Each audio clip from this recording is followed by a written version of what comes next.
On this edition of Lexington Now, safety at every step, plastic-free July, and summer safety.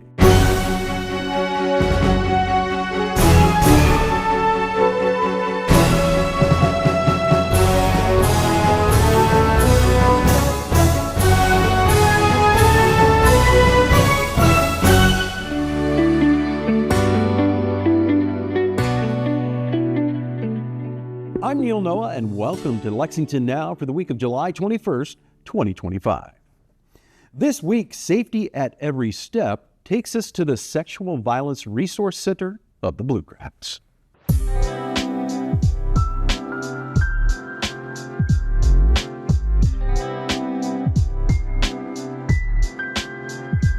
I'm Stephanie Theakston, coordinator for Lexington's Domestic and Sexual Violence Prevention Coalition. We want survivors to know that there are people in our community who believe you, care about you, and want to support you as you seek safety. We're talking with some of those people so that you can become familiar with their services and the faces of people you may meet along the way. Today we were at the Sexual Violence Resource Center of the Bluegrass, and here's what they had to say about services they provide. So our agency, SVRC, provides a number of services here in the Lexington area. So first, we have medical advocacy. So that's an individual that goes to the hospital when a survivor comes into the emergency room and they say they've been assaulted. Kentucky state statute actually requires the hospital to then call their center in that region for a medical advocate to go to the hospital. That individual goes to the hospital, offers support, offers that survivor to understand what their rights are under the law, also gives them some information for future services that they might be interested in. We also have legal advocacy, so that would be an advocate that would go to the courts with that individual, may talk with their attorney with them, filing an EPO, an IPO, or a DVO. We have crisis counseling, and so that is a form of counseling that is by a bachelor's level person that is really based on just coping and grounding skills. So in this moment, helping that person to breathe or helping that person to realize I'm safe in this room. So very specific techniques. We also have group therapy.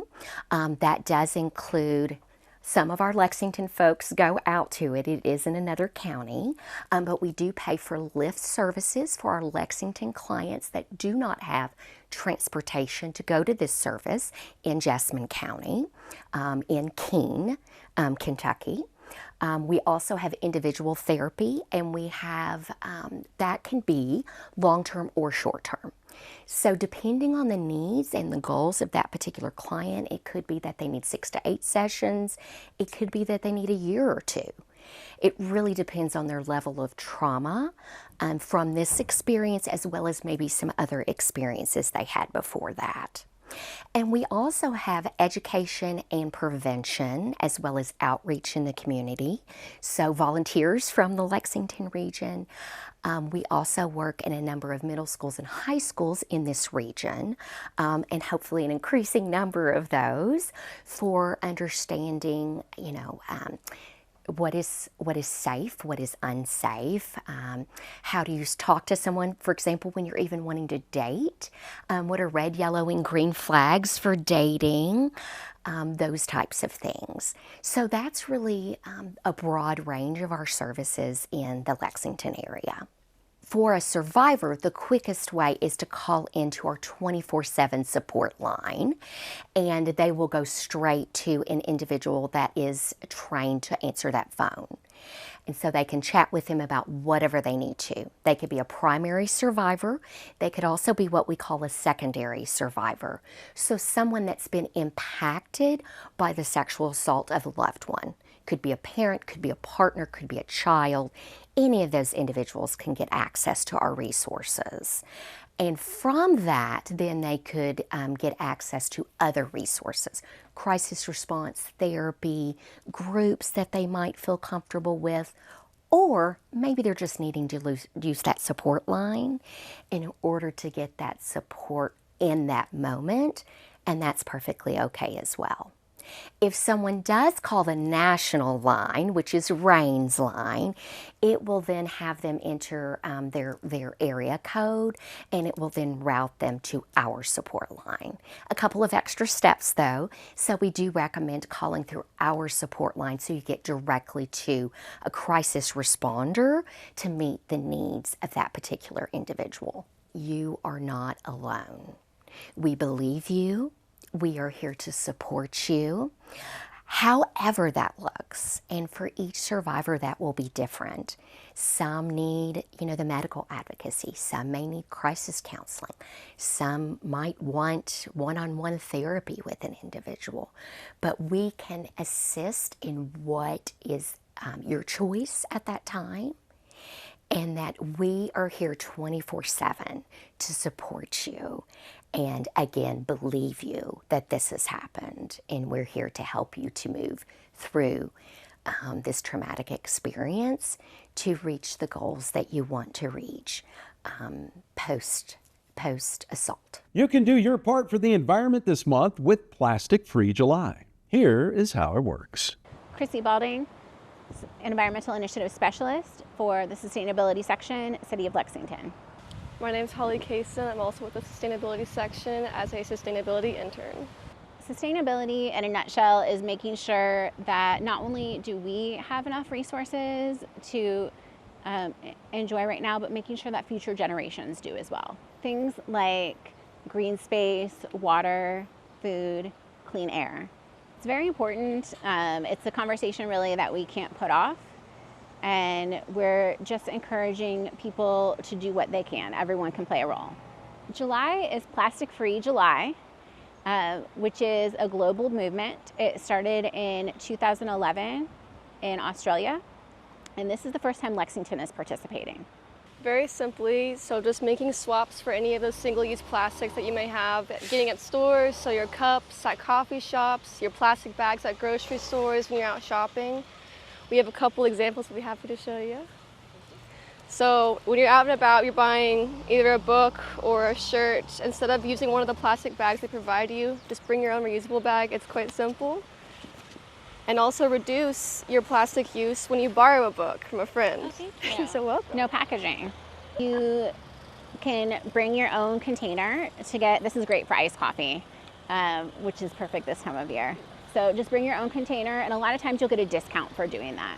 We know that the term Plastic Free July can be a little intimidating, but we're not asking you to go completely plastic free. There's a lot of plastic in our daily lives, from pieces of our car that keep us safe.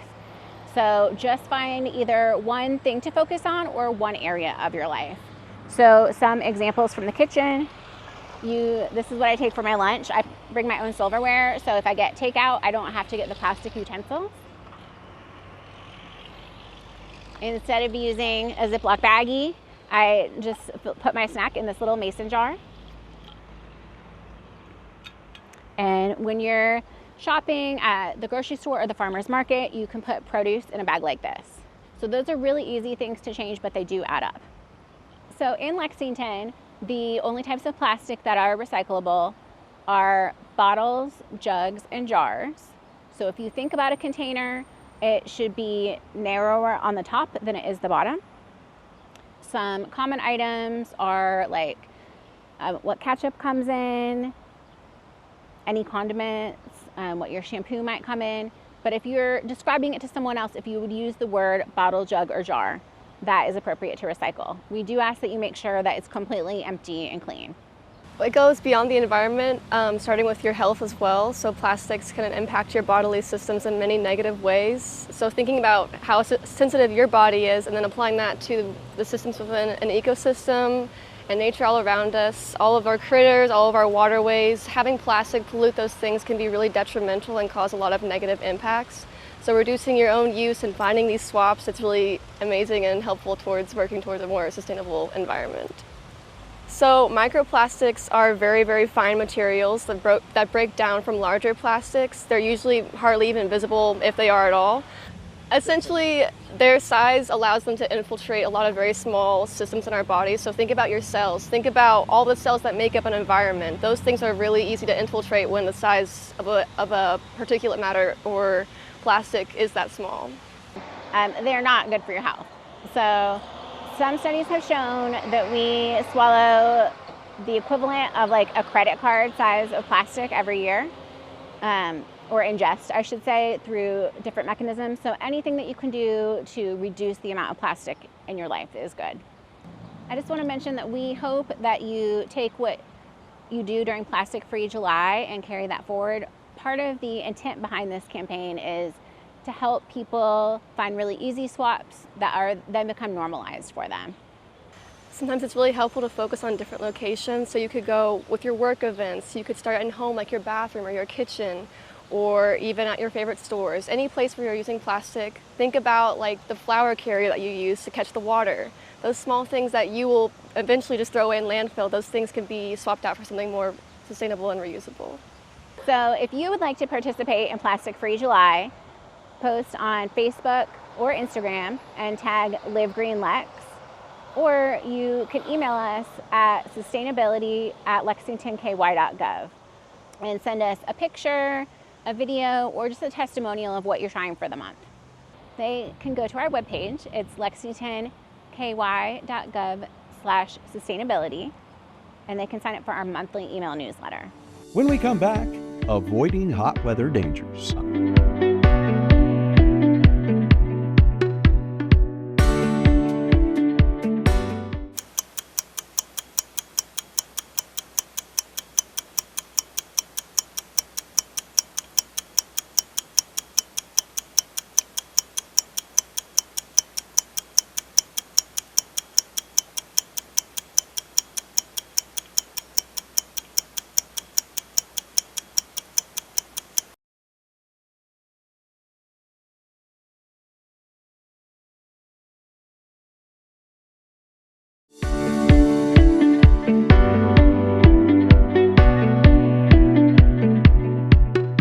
Welcome back to Lexington Now. Hot weather has descended on central Kentucky, and here is how to stay safe. When it comes to being outside in the summer heat, it's important to take breaks, stay in the shade as much as possible, and really work on staying hydrated. So drinking lots of water or beverages that don't have caffeine or lots of sugar. Caffeine dehydrates you. As much tasty it is, and we get our sugar and we're all jived up, it is actually dehydrating. So if you're having a Dr. Pepper, balance it out with water. Your normal intake, maybe try to double that. Just imagine, whatever you're sweating out, you need to replenish. It's important to wear light, loose clothing in a lighter color to prevent yourself from overheating. So dark colors, heavy fabrics, trap the heat, will not help. But if you're outside, you have a loose shirt on, it's a light color, it will help the air move around you freely and breathe and help you enjoy the summer longer. When you're outside in the sun for long periods of time, you want to make sure you have sunscreen. They recommend you start SPF 30, SPF 45, but that all depends on your skin tone and how easily you burn and how long you'll be exposed. You want to keep in mind that the UV is highest between 10 a.m. and 2 p.m. and so you want to make sure you're protected, especially during those hours. When you're taking your pet for a walk in the summer, you got to monitor the temperature of the asphalt. Put your back of your hand on the asphalt for about 5 to 7 seconds. If it hurts you, it's going to hurt them. Their paw pads are extremely sensitive, so when they touch the asphalt, it will actually burn and peel off. I mean, it's just like you burning the bottom of your foot walking on asphalt in July. It's not fair. But they can also exhibit signs of heat stroke and heat exhaustion and overheat. You can't see their skin and see that it's hot and red, but you can tell when they're overheating, excessive panting, they can't cool down. So it's important to keep them inside during those hot times, offer them lots of water, and make sure they have a chance to rest and recuperate.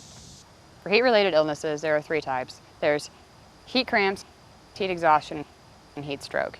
So heat cramps are characterized by heavy sweating during intense physical activity, and then obviously muscle cramps or spasms. So you're out playing soccer, it's 90 degrees, all of a sudden you go down, your leg's cramping. That would be heat cramp. You would stop the physical exercise and start rehydrating, give yourself time to rest. Move to a cool location or at least in the shade to allow your body to cool down. So heat exhaustion is a much more serious type of heat illness. In this case, you see heavy sweating, weakness, your skin gets cold and pale and clammy, which seems like the opposite of a heat illness, but it is a dangerous sign. Of course, you can see fainting and vomiting as well.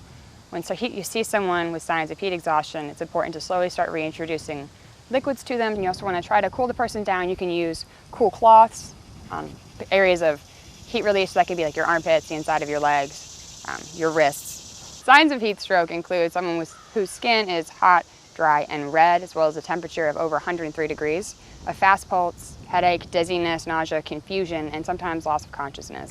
If you see someone with any of these signs outside, it's important to get them to medical attention right away. You want to loosen their clothing, try to cool them down, but be careful not to force too much water into them because they may throw it right back up and it's not going to do anybody any favors. You can still enjoy your summer, it's just a matter about being safe when you do it. So if you're outside between 10 and 2, points where it's the hottest of the day, take lots of breaks, go into the shade to cool down, and monitor your activity. You see yourself start to overheat, that's time to take a break. By no means do you have to stop enjoying summer, just do it carefully. But for more information about heat safety, you can visit BeReadyLexington.com or follow us on any social media pages, including Facebook, X, which is Twitter, or Instagram. As we mentioned in the previous segment, humans aren't the only ones affected by the heat. Here is a more detailed look at keeping your pets safe in the summer. As the temperature continues to rise, many people are doing more and more outside activities. And like a lot of us, we like to spend our outdoor time with our pet. But we as humans take all kinds of precautions. Hat, sunglasses, sunscreen, a bottle of water. We sometimes forget about our four-legged friends like Max here, who are wearing a fur coat 24/7. To get some tips on how to help your pet beat the heat, I stopped by the Shaybell Veterinary Hospital for some advice. The time that we see the most heat strokes is now, and so you would think June, July, August, but when dogs aren't acclimated to the weather and the weather changes, that's when we start seeing heat strokes. So April, May, I typically see more than the hottest months, which is kind of surprising. And so make sure fresh water is available. Don't keep them out, if it's over 70 or 80, limited exposure. If you have a very active dog, kind of limit their activity in the heat of the day.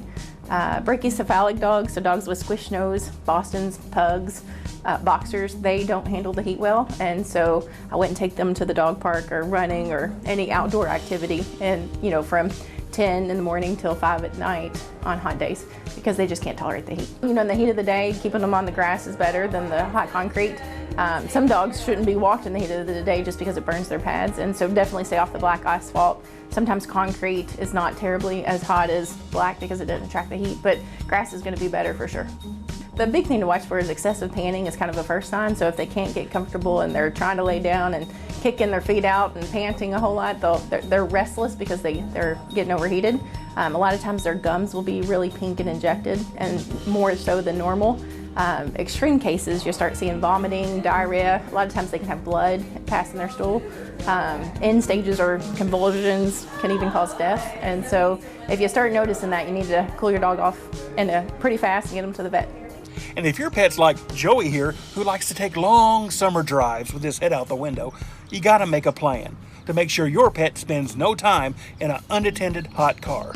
The hot weather becomes crucial time for animal welfare. What you want to make sure you always have handy is extra water for your dogs and cats. If you keep your dogs and cats outside, you want to definitely have an area constructed where they have adequate shade.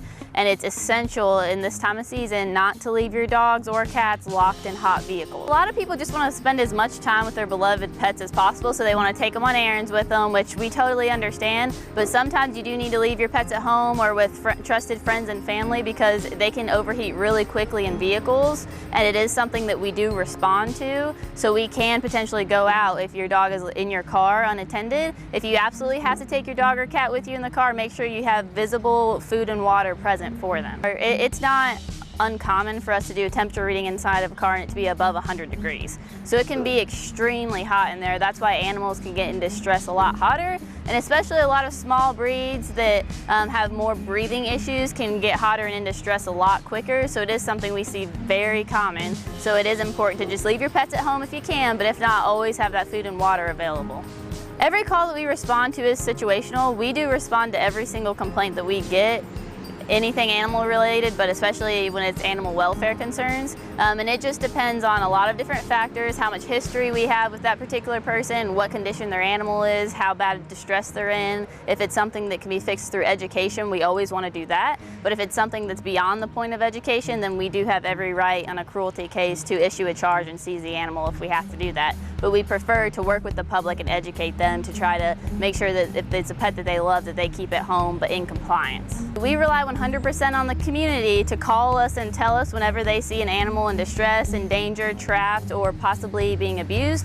So please call us at 859-255-9033. That's where you'll get to our dispatcher, and we do have an animal control officer working 24/7. You can always visit our website for information, which is www.lfacc.org, or go on our Facebook page, but those are not for emergencies. If you have an emergency with an animal in distress, you should always call us. A few live meetings will be covered on Lex TV and streaming online this week. And remember, you can also find the most up-to-date information on non-televised city business at lexingtonky.gov. Here's this week's meeting cover.